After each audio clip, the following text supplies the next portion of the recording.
¿Sí? Si hay una concentración de protones más alta, los protones van a tener una tendencia a entrar a la célula, porque en la célula yo tengo el mecanismo compensatorio, ¿sí? Si yo tengo el mecanismo compensatorio, miren, entran tarde y encima entran haciendo bulla, ¿sí? Así que, por favor, si van a entrar, se sientan atrás.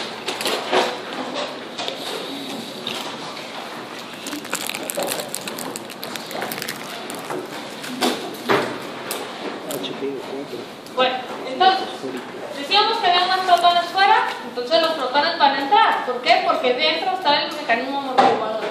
En este caso nosotros estamos pensando que paralelo a esto la hemoglobina está amortiguando, que hay más secreción de protones, que hay más reabsorción de bicarbonato, que hay más liberación de CO2, pero paralelo a esto los otros dos tampones también están funcionando. Entonces los protones entran para que pueda haber una protonación de estos dos amortiguadores. Pero ustedes ya saben que los protones se mueven en contratransporte con el potasio.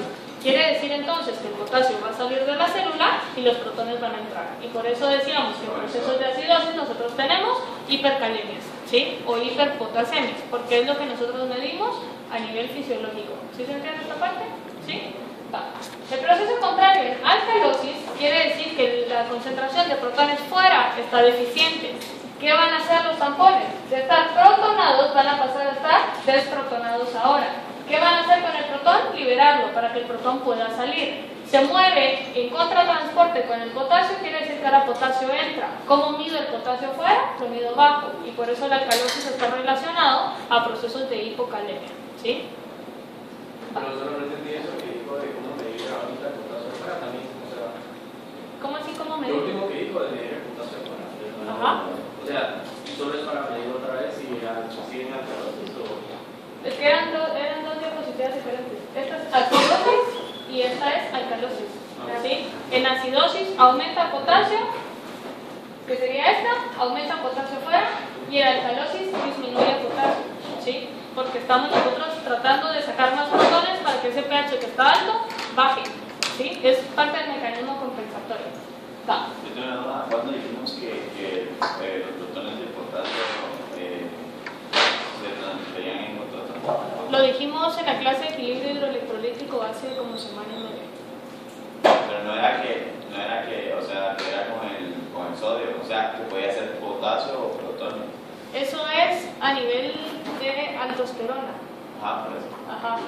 A nivel de aldosterona así es, potasio o sodio y protones, ¿sí? ¿Y eso cuándo? O sea, Esto lo vimos cuando vimos el potasio en la clase, ¿sí? Cuando vimos sodio, potasio, cloro. Probablemente sea el día que no haya venido, ¿sí?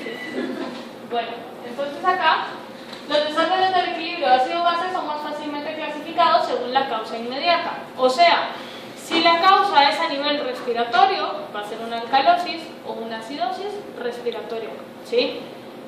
La causa inmediata básicamente es el defecto que tenga el pH, ¿sí? Si el pH baja o si el pH aumenta, la causa va a ser una acidosis o una alcalosis.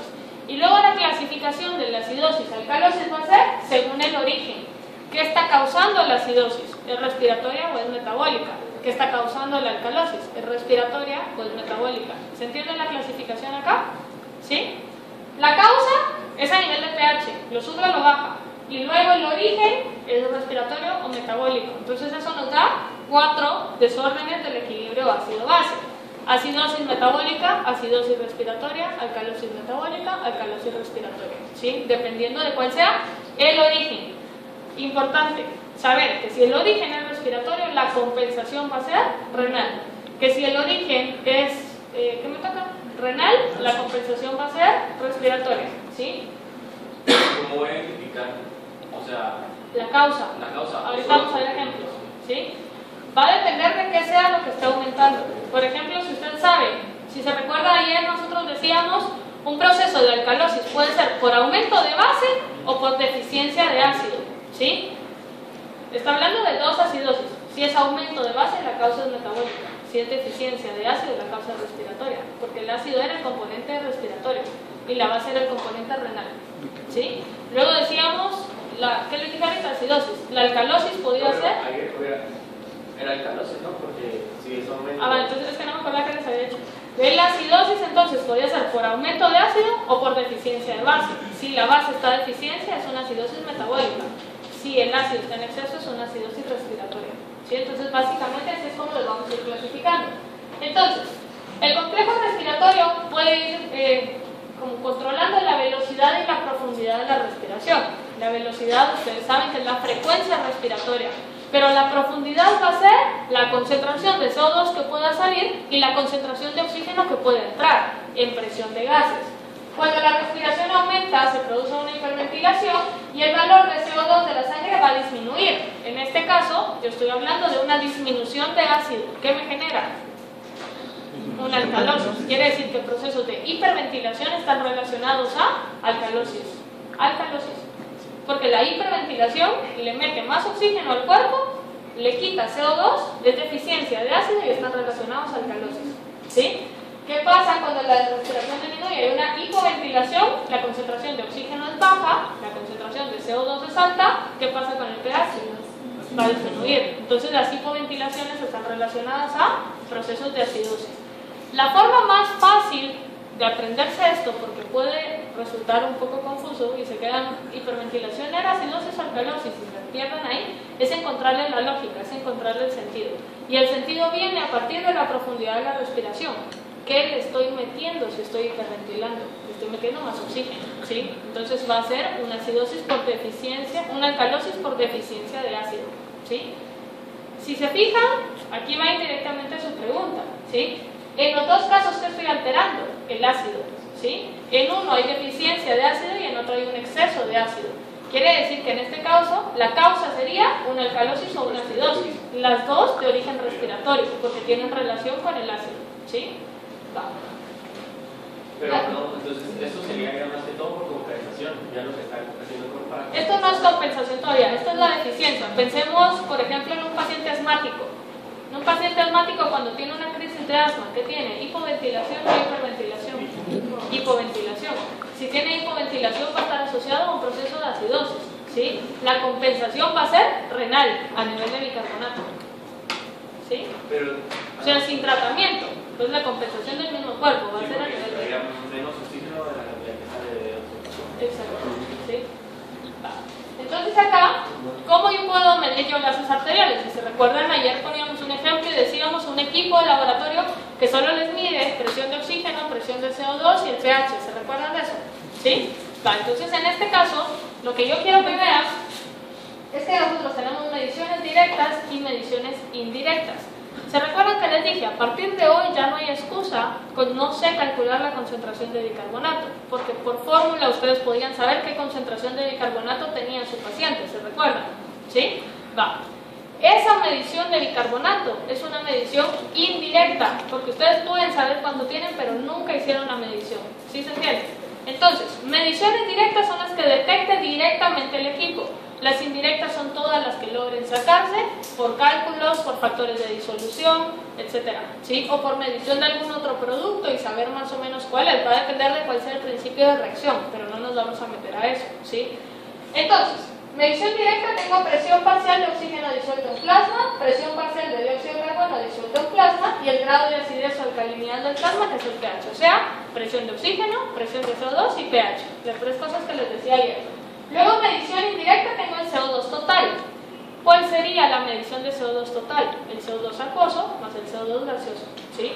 Luego tengo el bicarbonato, que ya vimos que por fórmula se puede calcular. Luego tengo la saturación de oxígeno, que va a indicar la cantidad de oxígeno llevado por la hemoglobina, o sea, la efectividad de la respiración. En algunos casos de acidosis, alcalosis, el daño está a nivel de la hemoglobina. El transporte es el que está dañado, ¿sí? Pensemos en una anemia drepanocítica o en una anemia falciforme o en una talasemia, por ejemplo, donde el transporte del oxígeno es el que tiene el daño. La respiración está bien, ¿sí? Pero entonces, ¿qué me interesa a mí ver ahí? O sea, no hay hipoventilación, no hay hiperventilación, pero me interesa ver la cantidad de oxígeno que la hemoglobina está transportando, porque quiere decir que el oxígeno probablemente sea deficiente en tejidos. Si el oxígeno es deficiente en tejidos, por lo tanto va a haber hipoxia en tejidos, ¿sí? Y va a aumentar el dióxido de carbono ahí, no va a haber transporte de oxígeno a pesar de que la respiración esté bien. ¿Sí se entiende? Va. Pero luego sería respiratorio. Ahí sería de origen respiratorio, aunque realmente el origen sea de hemoglobina, porque está a nivel, el defecto está a nivel de gas, ¿sí? Si el defecto está a nivel de gas, la compensación va a tener que ser metabólica, ¿sí? Luego tengo el FiO, que es la concentración de oxígeno en el aire inspirado. En este caso, podríamos pensar en la enfermedad de las alturas, por ejemplo. Si ustedes saben que alturas más altas, ¿qué pasa con la concentración de oxígeno? Disminuye, ¿sí? Quiere decir que hay respiración, pero la cantidad de oxígeno no es suficiente para poderla mantener. Entonces, en este caso, el FiO principalmente a nivel hospitalario, porque obviamente no todos van a padecer de las enfermedades de las alturas, el FiO me interesa a mí para evaluar terapias con oxígeno. Si yo le estoy administrando oxígeno al paciente, quiero saber si la presión de gas que yo le estoy administrando es lo suficiente. Si está produciendo una oxigenación correcta, que no esté en exceso y que no esté deficiente, ¿sí? Una enfermedad de las alturas podría dar acidosis, ¿no? Una enfermedad de las alturas podría generar hipoxia y podría generar acidosis respiratoria por disminución de oxígeno, que en este caso sería un aumento de CO2, un aumento de ácido, acidosis de origen respiratorio, ¿sí? Tenemos acá valores de referencia de la sangre venosa, no estoy segura que sea ese, creo que puede ser un poco más alto, o sea, va en 7.3, pero no queda en 7.34, sino es un poquito más alto. Lo que quiero que vean acá era lo que platicábamos ayer, o anteayer, no me acuerdo cuándo lo hablamos, pero decíamos que la cantidad o el pH presente en diferentes compartimentos del cuerpo eran distintos, ¿sí? Y que incluso había una variación entre sangre venosa y una sangre arterial. ¿Qué sangre es más ácida?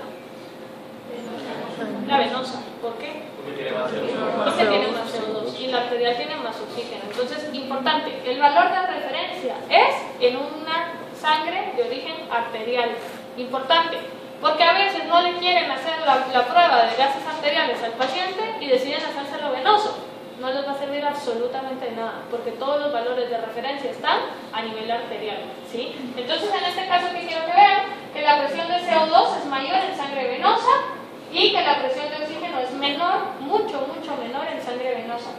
Luego tenemos la saturación de oxígeno. La saturación de oxígeno, si se fijan, el valor de referencia es entre 95 y 100. Quiere decir que una saturación de oxígeno menor a 95 ya me puede indicar a mí procesos de hipoventilación, ¿sí?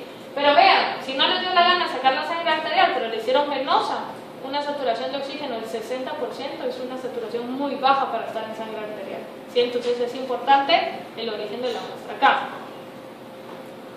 ¿Qué tipo de muestra? Bueno, sangre arterial, pero ¿en qué tipo de tubo o cómo recolectan la sangre arterial? Necesitan sangre coagulada, necesitan sangre completa, necesitan suero, necesitan plasma. Sangre completa. Si necesitan sangre completa, la sacan con anticoagulante o sin anticoagulante. Con un anticoagulante. Porque sin anticoagulante se les va a coagular y la van a tener que separar, ¿sí? Si usan anticoagulante, ¿qué anticoagulante van a usar? Heparina. ¿Qué heparina?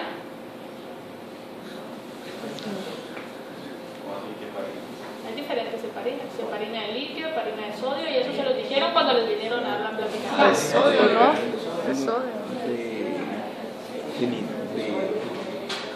Para gases arteriales usan heparina de litio, ¿sí? Entonces, en este caso, ¿qué color de tapón tiene el tubo? Azul, celeste. Azul es para tiempos de coagulación y tiene citrato de sodio. Rojo tiene procoagulantes, quiere decir que no va a tener sangre completa en el tubo rojo. Gris es para glucosas. Morado tiene DPA, para hematologías. Por eliminación al verde, ¿sí? Entonces, el tubo verde, pero fíjense que sea heparina de litio, ¿sí? Asumiendo que están de EPS. Me encanta tener EPS porque uno nunca tiene nada de EPS. Cuando están de EPS y no tienen un tubo verde, porque el hospital no tiene fondos para comprar tubos de extracción al vacío, y porque tienen que sacar entonces la muestra, es bien importante tomar en cuenta un montón de factores que alteran la medición de gases. Los gases, por ser gases, van a tratar de estar en contacto con la atmósfera, con el ambiente, ¿sí? Si ustedes sacan la sangre con una jeringa, a la jeringa le tienen que echar el anticoagulante. ¿Cómo lo hacen? Agarran el anticoagulante, heparina de litio, ¿sí? Que va a ser más barato en solución y preparado que en un tubo de extracción al vacío, sacan la heparina y descartan absolutamente todo lo que hayan metido en la jeringa, todo, ¿sí? Si dejan un poquito, van a diluir la muestra. Entonces, ¿qué pasa? La cantidad de heparina que queda en las paredes de la jeringa y en la aguja van a ser suficientes para mantener la sangre anticoagulada, ¿sí? Si sacan la sangre en jeringa y no la llevan en ese momento al laboratorio, ¿qué va a pasar con la presión de CO2 y la presión de oxígeno? Se va a perder ahí. Va a cambiar, ¿sí? Va a cambiar para tratar de estar en equilibrio con el ambiente. ¿Por qué? Porque las jeringas tienen poros muy chiquititos donde puede haber pérdida de gases, ¿sí? Quiere decir que esta muestra es sacándola y midiéndola, ¿sí? Uno de los factores que disminuye el riesgo del intercambio gaseoso con el medio ambiente es sacarlo en una jeringa de vidrio. Les soy sincera, yo en mi vida he visto una jeringa de vidrio, ¿sí? Y por normas de bioseguridad, tal cosa ni siquiera debería de existir en estos tiempos, ¿sí? Porque el vidrio es como menos permeable a esos intercambios gaseosos. ¿Qué hacer entonces para disminuir ese intercambio que va, digamos, de la medicina interna al laboratorio? En lo que yo camino, yo hubo pérdida de gases, ¿sí? De la emergencia al laboratorio hubo pérdida de gases. ¿Cómo lo hago? Tener hielo a la mano, porque entonces meto la jeringa en hielo y en ese momento me la llevo. ¿Para qué sirve el hielo?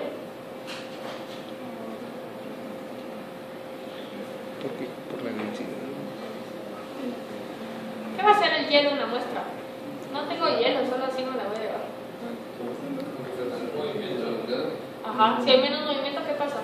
Se mueve menos y se escapa. Se escapa menos. Quiere decir que si llevan la muestra fría, en teoría el intercambio gaseoso va a ser menor, ¿sí? Entonces es importante, si saben que van a hacer una muestra y que el equipo está lejos, la hielera, aunque solo sean 20 pasos que tengan que ir a dar, ¿sí? Entonces eso es bien importante porque si ustedes van a medir presiones y aparte de las presiones, si ustedes van a sacar los cálculos indirectos, todo va a estar mal, ¿sí? Y al final el pobre paciente que tenía, saber que tenía, ¿sí? O sea, el paciente está bien, los resultados no me salen mal, ¿sí? De plano, porque ya llegó al equilibrio con todo el ambiente, ¿sí? Va. Entonces aquí está. El rango de referencia, si se fijan, de la sangre tiene que ser 7.4, pero valores de 7.35, 7.45 están en el valor de referencia todavía, ¿sí? Si se dan cuenta es un cambio muy chiquitito, y es un cambio muy chiquitito en unidades, pero recordar que el pH tiene una escala logarítmica y no aritmética. Entonces ese cambio chiquitito hace una gran diferencia en la concentración de protones que puedan llegar a tener.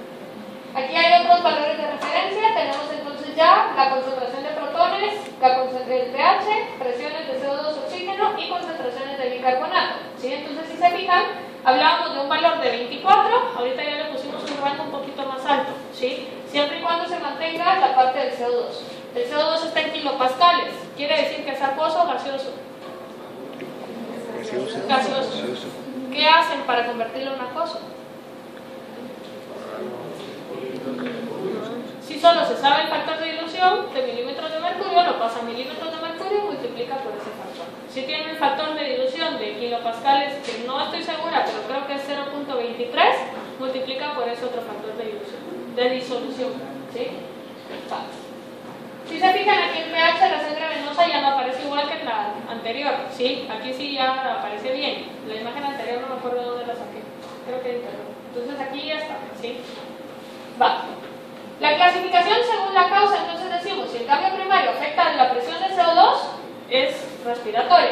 Y si el cambio primario afecta la concentración de bicarbonato, va a ser metabólico, dependiendo de si el cambio se aumenta o baja, ¿sí? Entonces acá está la parte de acidosis, la parte de alcalosis, que puede ser por aumento o disminución de base, aumento de ácido, disminución de base, y aquí disminución de ácido, aumento de base, ¿sí? Esto es lo mismo que hemos venido hablando. El pulmón y el riñón trabajan de modo concertado para reducir al mínimo los cambios de pH plasmáticos y pueden compensarse. Entonces la parte de la compensación es la que nos empieza a complicar un poquito la lógica acá, ¿sí? Va. ¿Vamos bien acá? ¿Sí? Va. El mecanismo compensatorio a nivel renal. Si voy a compensar a nivel renal, renal, ¿dónde estuvo la causa? A nivel respiratorio. Entonces, cuando se añade ácido, se produce una retención de bicarbonato aumentando el pH. ¿Quién es el ácido acá? El CO2.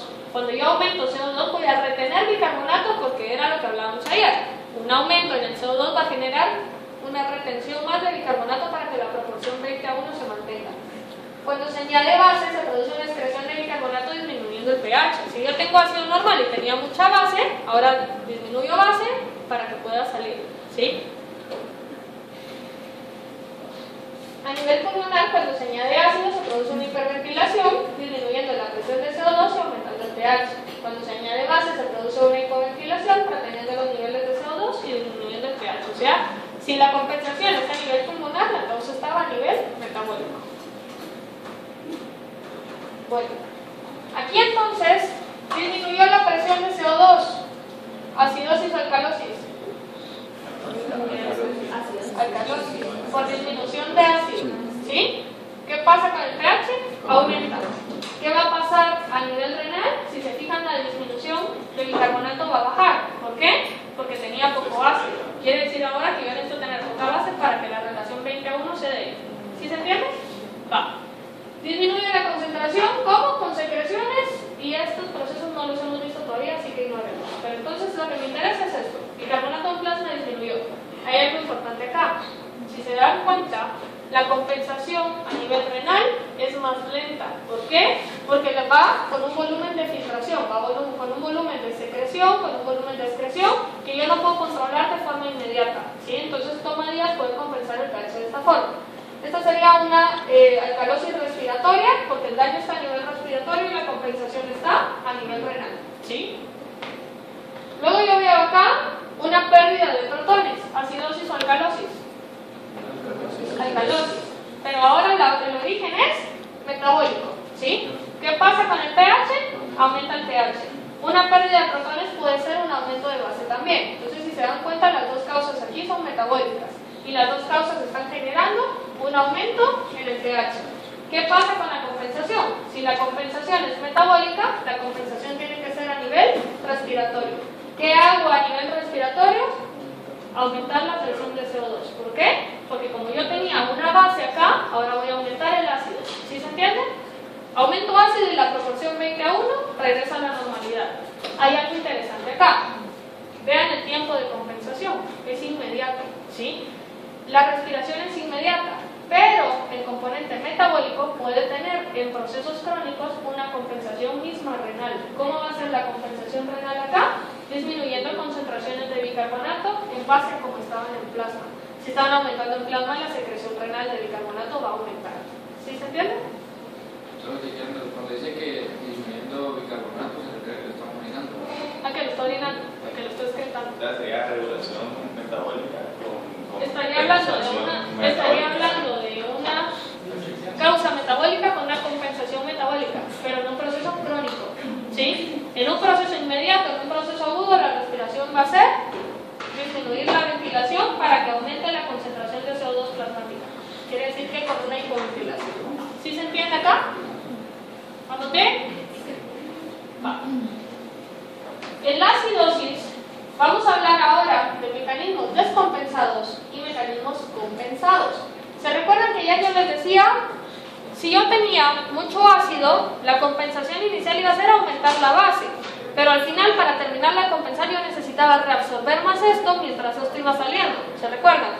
Quiere decir que puede haber una parte donde el organismo esté compensando, pero no haya compensado todavía. Donde el organismo esté tratando de mantener el equilibrio 20-1, que no esté en valores de referencia, pero va a compensar si el pH está a 7.4. No sé si me explico. Si yo estoy produciendo mucho ácido a nivel metabólico, la respiración va a ser liberar ese ácido en forma de CO2, ¿sí? Porque la compensación va a ser respiratoria. Si yo estoy liberando ese ácido, es un mecanismo de compensación, ¿sí? Va a compensar y va a llevar el pH a 7.4. Pero ¿qué está pasando con mi concentración de CO2? Está aumentando. ¿Qué está pasando con el bicarbonato? Se está reteniendo más para poder compensar esa acidosis que genera el aumento de CO2. Quiere decir que mi valor de referencia no está en 24, mi valor de referencia no está en 1.2. Los valores de referencia no están dentro de la referencia, pero la relación 20:1 se mantuvo. Si la relación 20:1 se mantuvo, el mecanismo está compensado, a pesar de que la patología continúe. ¿Sí se entiende? ¿Sí? Yo podría, para hacerlo fácil, yo podría tener 48 de bicarbonato y 2.4 de CO2. Estoy exagerando los valores, pero veámoslo al doble. Si hacen la división, la proporción es la misma, ¿sí o no? ¿Cómo va a estar el pH? Normal, pero sus valores están alterados. Quiere decir que en este caso sigue siendo una acidosis, una alcalosis, pero está compensada. ¿Se entiende la diferencia entre compensado y no compensado? ¿Sí? Vale, entonces acá dice, descompensado cuando la cifra de pH es bajo, porque estamos hablando de la acidosis, y compensado cuando la cifra de pH es normal, pero la cifra del dióxido de carbono total es aún anormal. Era una acidosis respiratoria o metabólica. Respiratoria. Alcalosis. Descompensada cuando la cifra del pH es alto, porque era alcalosis. Compensada cuando la cifra del pH es normal, pero la cifra del CO2 total es aún anormal. Era una alcalosis respiratoria o metabólica. Respiratoria. ¿Sí se entiende? Y en parte a esto, entonces, es compensada y el pH es normal, esto sigue mal, pero ¿quién lo está compensando? El metabólico. ¿Sí se entiende? ¿Está muy complicado? ¿No? Y nada más no tendría que incluir también la cifra de bicarbonato, porque si ya está compensado, aunque ya cambió el CO2, si está compensado, tuvo que cambiar el bicarbonato. Tuvo que cambiar el bicarbonato, sí. Pero no sabe cómo cambió. O sea, en este caso yo podría decir, si el CO2 es anormal, ¿cómo va a estar el CO2 en una alcalosis? Si el CO2 está normal, va a estar bajo, porque es un proceso de alcalosis, ¿sí? Quiere decir que en este caso el bicarbonato tendría que bajar, ¿sí? Entonces usted va a ver bicarbonato bajo, el CO2 bajo, pero va a estar compensado el pH, ¿sí? En este caso usted ve el pH mal y seguramente el CO2 va a estar mal y el bicarbonato va a estar normal, porque el bicarbonato no ha compensado todavía. ¿Sí me explico? Y aquí tenemos ahora acidosis metabólica cuando la alteración reduce una cifra en el bicarbonato y respiratoria cuando la alteración eleva la cifra del CO2, que era la que teníamos antes, ¿sí? Es básicamente lo mismo. Y aquí en alcalosis metabólica cuando se eleva la cifra del bicarbonato y respiratoria cuando disminuye la cifra del CO2, ¿sí? Bueno, aquí todavía se nos complica un poquito más la cosa. Tenemos acá trastornos que pueden ser acidosis metabólica, que decíamos en este caso tendría que ser por aumento de ácido, ¿sí? O por deficiencia de base. Ácido metabólico o base bicarbonato. Acidosis respiratoria, que en este caso podría ser por aumento de CO2 o por una, bueno, si sería disminución de bicarbonato sería metabólica, en este caso aumento de CO2. Pero vean acá, acidosis respiratoria y metabólica, quiere decir que es una acidosis mixta. En este caso, la causa va doble, entonces acá los valores se alteran más. Entonces, el pH va a estar disminuido en ambos, pero vean acá, va a ser una disminución muy grande, porque ¿qué pasa? ¿Quién compensa a quién ahora? ¿Sí? La compensación aquí, al final tendría que ser renal, porque es la que puede compensar procesos crónicos, pero mientras tanto el paciente estuvo fatal muchos días. ¿Qué pasa con la presión de CO2? En este caso va a haber disminución, porque era metabólica, la compensación va a ser respiratoria. Y en este caso va a haber aumento porque sería el cambio primario. Y en este caso va a haber un aumento por la acidosis respiratoria. ¿Qué pasa a nivel metabólico? Si se fijan, aumento y disminución. Aquí es aumento y aumento por compensación, disminución y disminución por cambio y compensación. ¿Sí se fijan? Si esto baja, esto va a bajar para mantener el 20:1. Si esto aumenta, esto va a aumentar para mantener el 20:1. Pero ¿qué pasa acá? Esto aumenta y esto disminuye. No hay compensación. O sea, la cifra queda todavía más separada de ese valor de 20. Pero cuando esa acidosis metabólica no es al revés, o sea, la disminución de bicarbonato causó la disminución de la presión de CO2. A ver, acidosis metabólica, disminución de bicarbonato es el cambio primario. Vale, la compensación es la disminución del CO2. Por eso. Me había dicho como que la disminución compensatoria. Pero en esta, pues, o sea, en esta está el cambio primario acá y en esta acá. Y la compensación al revés, el contrario, ¿sí? Pero lo que quiero que vean es que si uno baja, el otro baja para mantener 20:1, ¿sí? Y que si es mixta, es porque los valores ya, ahí no va a haber una compensación inmediata, o sea, es un proceso más severo. Va. Y aquí está lo mismo, pero con alcalosis. Pasa lo mismo. Si esto aumenta el cambio primario, esto va a aumentar a modo de compensación. Si esto disminuye a cambio primario, esto va a disminuir a modo de compensación. ¿Qué ¿Qué pasa en el mixto? Si se fijan, no hay coordinación. Hay en este caso disminución y en este caso aumento, porque estamos hablando que el origen es metabólico, ¿sí? ¿Vamos bien acá? Con el mixto, ¿cómo se compensa? El mixto se debería, en teoría, de compensar a nivel renal, porque es quien va a compensar el proceso crónico, ¿sí? Por ejemplo, en este caso, si yo estoy hablando de una alcalosis, yo digo, la alcalosis si es metabólica va a ser por aumento de base. Si está aumentando la base, al final, ¿quién va a compensar? Lo va a compensar a nivel renal. ¿Cómo? Aumentando la excreción de bicarbonato. Lo va a aumentar a nivel renal si el daño también está a nivel respiratorio. ¿Sí me explico? Porque en este dice acidosis metabólica y no alcalosis metabólica. Finalmente, aumento. Porque es mixto. Porque es el cambio mixto. Quiero ver el aumento de base. Si es alcalosis, todo está tabla de alcalosis. Es error de datos. Aquí estaría un mecanismo compensatorio entonces para cada uno de estos. Si se fijan, los mixtos no están acá porque dependen de cuál sea la patología base. Eso es bien importante. La alteración ácido-bases casi siempre va a ser por un trastorno primario. Por ejemplo, si fuera una acidosis metabólica, el trastorno primario podría ser una diabetes, por ejemplo. Ustedes pueden tratar de compensar la acidosis, pero si no tratan la diabetes, el ácido se va a seguir produciendo. ¿Sí se entiende? Bueno. Esto es un algoritmo al final que les puede servir si lo quieren ver con valores de referencia para que ustedes vayan viendo cómo se va comportando la disminución de base, el aumento de ácido, etc. ¿Sí? Y al final tienen la compensación como debe de ser. Bueno, y con eso termino esta clase.